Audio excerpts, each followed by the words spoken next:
Hello everybody, I hope you're doing very well. Well, this is a follow-up video that I did to a channel that I found called Rude Awakenings. And on this channel I found some fascinating facts.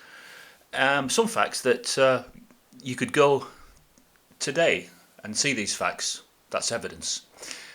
And there was a chap called Kevin Fisher, and this chap, he brought his camera to these lands. These are the biblical lands, and he retraced the steps of the nation of Israel, and I found that very interesting. So I got to thinking about the nation of Israel. The 3 million. That's a lot of people. I mean, the most I've been involved with in the way of a crowd, where I've been bunched up, I'd say was 30,000, and that was at a Stone Rose gig at Spike Island in 1989. And that's just 30,000 people all clustered together in a field. I can't even comprehend what it'd be like to be in a crowd of 3 million. And yet the nation of Israel, the children of Israel, when they left Egypt, they amounted to 3 million. So they left because Pharaoh was on his knees with grief, and they said, get out basically, get out, but enough of you. Jehovah taught me a lesson. So when they first left, they travelled east. And it was flat terrain, so they were able to cover the ground very quickly. And they needed to get away, didn't they, from Pharaoh and his palace and his guards. They needed to get away very quickly, as far away as they possibly could in one day. But 3 million people with men, women and children and cattle, there's no easy thing to do, to cover that kind of distance. But with application and hard work, they travelled east. And then they were told to turn south. Now, they wouldn't have known why, but everybody at this point was still trusting in Moses, because Moses had proven himself to be a figurehead that God was using, and the evidence was there. People could see that, couldn't they, that Moses was certainly something special, a leader amongst the nation of Israel. So they followed him. They went south. And they also would have encountered rough terrain at this point, so they would have had to have carried out repairs to what they were pulling alongside, small carts and things like that. So amongst the 3 million, they would have had skilled people, engineers. I'm an engineer. So they would have had engineering brains. And they would have had philosopher brains, people that would have thought, well, why are we going south? What's south? They wouldn't have known why. But they were still trusting to Moses. So they get to the Wadi Watoa, and then they start to get closed in by the mountains. And there's a caption in the Bible that talks about them being encapsulated by the mountains, and they felt shut in. And that's the Wadi Watoa. And the Wadi Watoa led to the beach at Nuweiba, which is on the Gulf of Aqaba, which is the jutted out part of the Red Sea. If you look on the map, the Red Sea comes up and it goes into the Gulf of Aqaba, and then that goes at the top of part of the Gulf of Aqaba. I think you've got Eilat, where Solomon had his temple.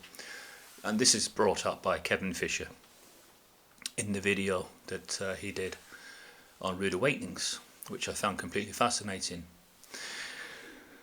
Well, I was telling someone the other day about this video. The person I was telling, I wouldn't say was an atheist, I wouldn't say was truth seeker, such, was more agnostic. And anyway, he's trying to pass off the 10 plagues and give it a scientific sort of spin, which I didn't accept. So he's trying to say that a volcano erupted, and that would attribute to why the Nile turned red, because of the volcanic ash. So I listened to him. I let him have his say. I will listen to people if they've got something to say. But then I said to him, well, that doesn't make sense, because that doesn't fit in with the timetable of events. And he said, well, what do you mean by that? I said, well, there was a declaration before each of the plagues by Moses and Aaron. Jehovah has a timetable of events. He doesn't do things random. If I'm to believe what you are saying about the volcano turning the Nile red, that would be like a freak accident, a haphazard event without any timetable of events. Whereas the creationist view is there's a declaration, there's a starting point and a finishing point. This is the timetable of events between each of the plagues. So he was not having this. He's saying that his explanation is more grounded in facts. And I said, well, not really. I said, watch this video and Kevin will find you evidence of where they crossed on the Red Sea. The depth of the Red Sea at that point was 1,200 feet. And when you look at a map, and the map that they provided, you can see that either side of the crossing point, which was Nueva, either side of the crossing point were deep, deep trenches, which would have been a lot more difficult to get men, women and children and cattle and everything through anywhere other than the beach at Nueva. Solomon also recognized this 400 years later. Solomon, in all his wisdom, was aware of where the children of Israel crossed. And so he had a pillar erected. All can be seen to this day if you go there. On one side of the Gulf of Aqaba, it's intact. It has writing on it, and it has Yahweh on it, and it has death, a reference to the Red Sea, what happened, and there's many Israeli factors, Israel scribblings on it that are a commemoration of the event. There's also a patch of rock where they believe the pillar of fire stood while the Israelites, the last of them, were exiting out of the Gulf of Aqaba on the Red Sea crossing. They found evidence of sand and rock that had been infused with many degrees of heat, and this is what they're attributing now to the pillar of fire that kept the Egyptians at bay. They've taken the deep sea diving equipment, they're underwater cameras, and they've found artifacts of the Egyptian chariots, centres, the gold lines and everything else, horses' hooves. They found all these things. So I says to him, I said, well, what do you think about all this? Is this not sort of physical proof that something sort of prophetic and biblical occurred at this particular location? So he's still holding with the idea and the theory that it's all a scientific answer. So sometimes, even when you can get physical proof, and someone is able to get you physical proof, if that person does not want to believe in that proof, you will never ever convince them. But what's fascinating to me is it's the timetable of events that Yahweh, Jehovah, always seems to give as a warning. And I expect that there will be another timetable of events. It won't be something haphazard, something freakish. It'll be something where a person can make a reference point to where we are in the stream of time. That's what I mean by the timetable of events. The children of Israel, they had evidence of the timetable of events, a starting point and a finishing point at each of those plagues. A declaration beforehand by Moses and Aaron. The declaration was important. It's Jehovah giving people the chance to do the right thing, or the chance to do their own thing and so virtually ignore the warnings and what's to come.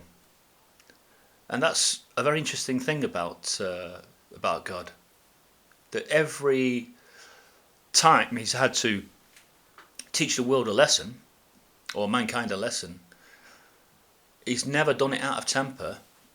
It's always been a controlled aggression, because you could say that with Sodom and Gomorrah, that was a controlled aggression. Yes, the fire and sulphur, perhaps They're fragments of meteors.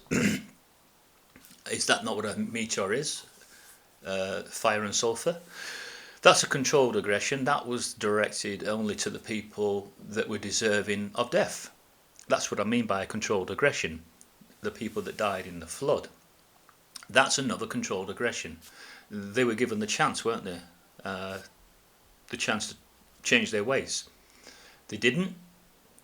So Jehovah's controlled aggression taught them a lesson and cleansed the world at that time, as if to give it a new start. And that will happen again. There will be another controlled aggression at the Battle of Armageddon. When the armies are dealt with, they'll be dealt with in a controlled aggression manner. They'll be removed, but this won't be something that is haphazard. This will be something purposeful. This will be done within a timetable of events, and that is what I have come to realize about God. That is always a declaration first, then the action follows within that timetable of events. And that's an important fact in working out whether God exists or not. You look back at history, you look at what he's done, the promises he's made, the promises that have come true. And that's where you make your judgments as to whether God exists or not.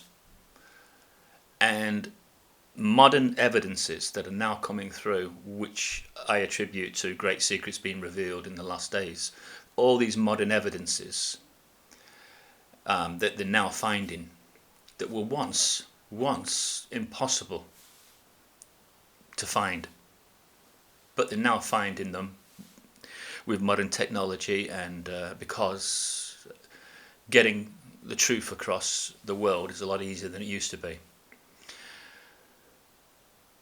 And I wait for the next bit of evidence to come through.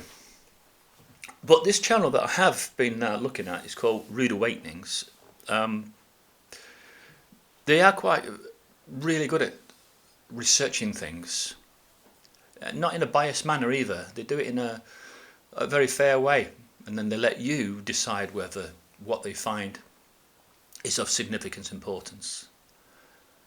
And I'm having to believe at the moment that it's not just this Red Sea crossing that they've investigated. They've done the Ark of the Covenant. They've done Noah's Ark. I think they've done something else, Sodom and Gomorrah. They've done all these videos. I think they are currently, I've heard this rumour that they've got a film crew in the Bible lands, and they're putting together a unique documentary at this moment, which is going to be really interesting. And they'll probably have a DVD out as a result of it later. It is interesting for sure. So I just want to leave it there. I'm brightly lit up at the moment because I've got two lights either side, and they're really, really good, and they're shining quite a lot of light on this back area here on this green screen. I've got another camera because I've got a wedding to do very shortly. My niece is getting married, and I've gone and got myself that Sony MC88. It is a fantastic run and gun camera, and it does have professional grade audio in it. So I've doing a little experiment today where I've put this particular mic here and I've put it straight through on the XLR #1 connector on the new camera. Just want to see what it's like, and hopefully it's an improvement. So I'm just going to leave it there, and I thank you all, and I think it's time to have some breakfast. Goodbye.